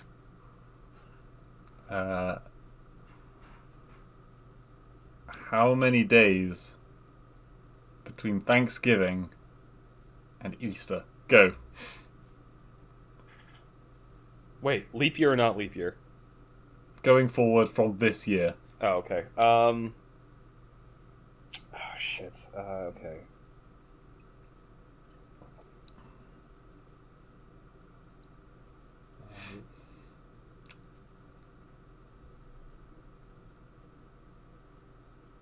Three. I'll give you a 3-day margin. Okay. Thank you. I'm going to say... So it's... I know with March in there... Shit, I don't actually know what day Easter is. 20 seconds. 146. You got 15 seconds left. Is that your final answer? 147. Come on, maths boy. 147. No, it's more than that. That's my problem. Is I know that with March in there, it's at the end of April. Stop. 160. Okay, the final answer is 129. Oh, I was actually closer the first time. Yeah, when you said it's definitely more than 140, I was like, nope, he's fucked. Shit, yeah. I fucked that one up. But like, cause I was doing final drink. Yeah, I was doing the addition in my head, and cheers. Cheers. I was doing the addition in my head, and I thought I was putting Easter somewhere at the end of April, which I feel like I never know when a holiday is coming up until it actually happens. Yeah, I had to look up, I had to check because I was like, it's gonna be too easy if I say till Christmas, and that's what everyone expects. Yeah. So I mean, a was couple like, of well, them are just easy, like Christmas 25th of December. But yeah. But Easter's a bit. It's the 1st of April, is it? I think Something? when we do the Sunday? Christmas special for the podcast, I will be the quiz master this time. Oh yeah. And I've already got some ideas about that one because there's a lot of interesting history with Christmas. Yes, there's a lot of different religions and stuff that are influenced. Yeah, and the Romans Things. fucked around with it quite a bit. Yeah, well, don't make it too history heavy because I suck at it. It's my topic of expertise. It is. But yes, that was this month's time of the month quiz. God damn it! All right, so oh shit. Well, if you have no more final thoughts, it's the last one. What was the final score, by the way? How many did I get right? Oh, who the fuck knows? God damn it, we didn't pay attention. If you're following along at home, maybe you can tell us. Did I win? Did I lose? Did I fuck up horribly? I mean, there's 15 questions, so you have to definitively. Actually, no, because we did halves, so there could have been a. There were a couple halves, yeah. Yeah. Maybe it could have been a tie. Either way. Thank you, everyone, for listening. This is the end of episode 18 of the TMCJ podcast. Hopefully, you will tune in again soon. I know we had a lot of fun. Hopefully, you're having a lot of fun playing along with us. And that you had a great Thanksgiving. I did have a great Thanksgiving. And hopefully, all of you out there had a great Thanksgiving as well.